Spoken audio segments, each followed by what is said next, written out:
Di titik itu sebetulnya saya pribadi itu tidak pernah menyaksikan niat baik program ini. Hingga kemudian datanglah hari kebijakan itu diluncurkan. Hari ketika pimpinan BGN itu dipilih dari ahli serangga.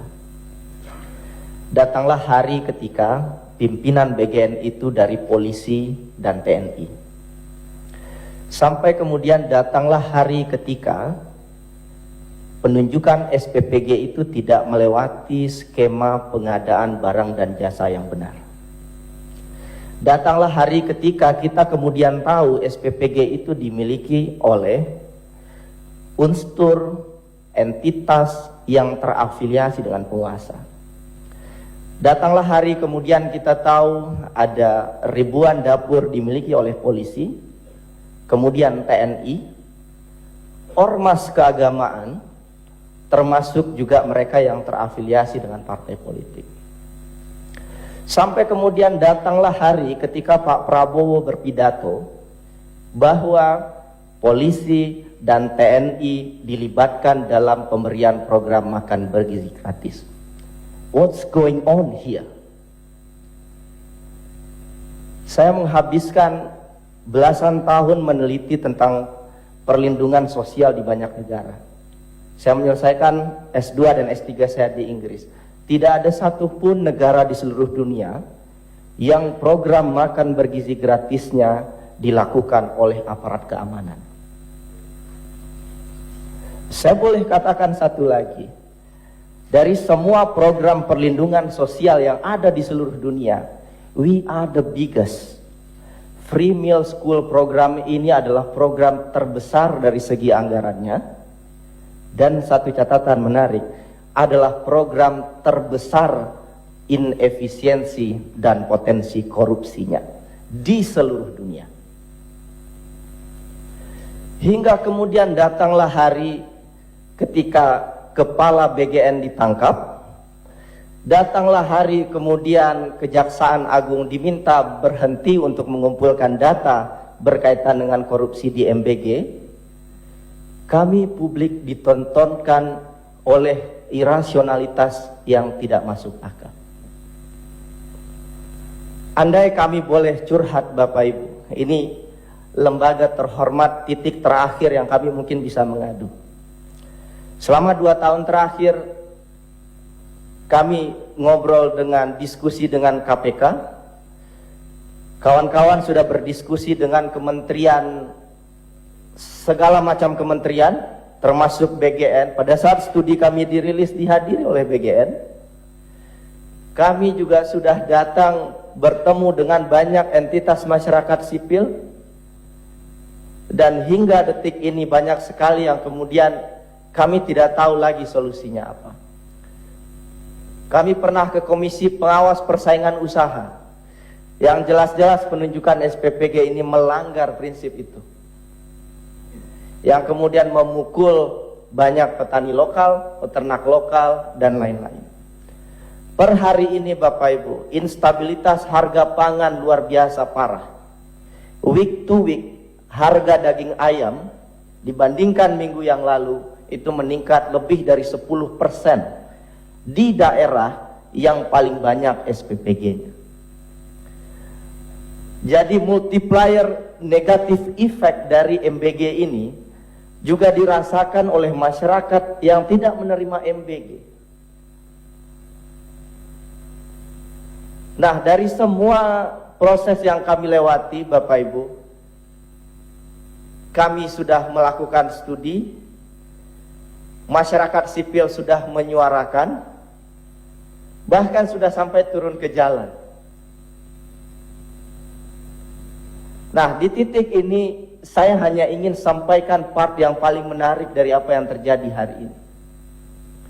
Kenapa ini tetap berlanjut? Kenapa ini masalah tidak akan selesai?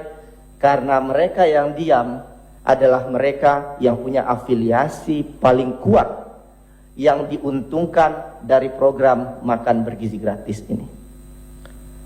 Hari ini mungkin hari kesekian. Sebelumnya saya ke DPD Bapak Ibu, saya juga bicara apa adanya. Kami tidak ada konflik kepentingan sama sekali. Bapak Ibu bisa cek background track record kami masyarakat sipil.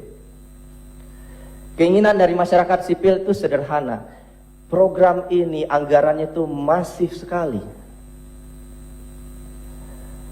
Dan ditargetkan lagi 200-an triliun.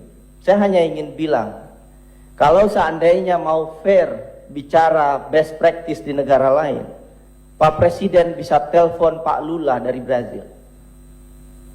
Berapa anggaran free meal school di Brazil? Itu hanya 2% dibandingkan anggaran pendidikannya. Berapa di Indonesia? 34% dari anggaran pendidikan. Ini bukan anggaran baru, tapi memakan anggaran pendidikan yang sudah ada. Itulah terjadi yang kita saksikan hari ini. Saya ngajar di kampus, beasiswa itu mengalami pengurangan signifikan Bapak Ibu tahun ini. Anggaran pendidikan di daerah itu, pelatihan untuk guru, pelatihan untuk siswa sekolah di dinas pendidikan berkurang signifikan. Termasuk juga anggaran-anggaran pendidikan yang lain. Jadi ada trade-off kebijakan yang sangat mengerikan berkaitan dengan MBG ini. Nah, bicara soal multiplier effect, saya mungkin gak akan panjang lebar. Saya kira kita sudah merasakan dampaknya hari ini. Rupiah terpukul. Dan kalau bicara rupiah Bapak Ibu, studi saya tentang finance, gak ada lagi rumus metodologinya yang bisa memprediksi IHSG dan nilai tukar rupiah hari ini. Secara statistik. Rumusnya sederhana, kepercayaan pasar. Dan kepercayaan pasar itu hanya bisa lahir kalau kebijakan strategis nasionalnya benar. Dan ketika kebijakan strategis nasionalnya tidak benar, kita menyaksikan hari ini capital outflow yang sangat-sangat parah. Mungkin bahasa ini sangat teknokratik dan rumit ya. Saya kasih contoh dampaknya pada masyarakat bawah. Rupiah naik, dolar naik, pakan itu naik harganya karena kita impor. Dan itu memukul peternak dan petani kecil. Jadi multiplier effect ini sangat panjang Bapak Ibu, dan ini terasa langsung ke masyarakat. Dan hari ini kita hanya buying the time. Saya mungkin masuk ke poin terakhir, mungkin bisa ditambahkan oleh kawan-kawan yang lain. Bicara soal apa yang harus dilakukan ke depan, saya berharap kita tidak terjebak pada isu dapur harus higienis, penyerapan UMKM lokal harus sekian-sekian dan lain-lain. Bapak, Ibu, ini soal kausalitas. The main problem is who is running this program. Siapa pemilik SPPG-nya? Sepanjang SPPG-nya masih dimiliki oleh orang-orang yang punya konflik kepentingan, saya sangat tidak yakin bahwa kemudian dapurnya akan dikelola dengan baik. Dan itu kalau terus terjadi, maka sampai 2029 kita akan mendiskusikan masalah yang sama. Melelahkan sekali. Ini tidak hanya lelah untuk kami masyarakat sipil, pasti juga lelah untuk Bapak Ibu di DPR, pasti juga lelah untuk masyarakat, padahal banyak hal strategis lain yang perlu kita pikirkan. Maka di titik itu saya mungkin hanya akan bilang, secara demokrasi hanya ada 3 institusi yang bisa menghentikan dan mengevaluasi program ini. 1, Mahkamah Konstitusi, dan kami sudah ajukan judicial review dan gugatan, dan kemungkinan secara prediksi, kemungkinan belum tentu dan kemungkinan akan ditolak.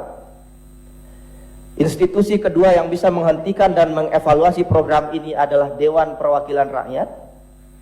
Ada hak yang melekat di sana secara demokrasi. Dan entitas ketiga yang bisa menghentikan ini adalah Prabowo Subianto. Dan terus terang saya hanya ingin bilang, dari 3 entitas ini kami berada dalam kekecewaan dan kekhawatiran ini tidak akan kemana-mana dan direspon oleh ketiga institusi ini.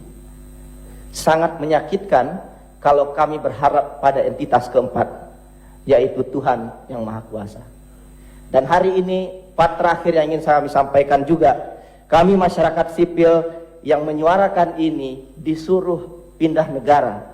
Ini adalah titik terendah terus terang bagi saya keluar negeri, sekolah, kawan-kawan berjuang dengan baik untuk masyarakat, kemudian kita melakukan ini disuruh pergi keluar Indonesia.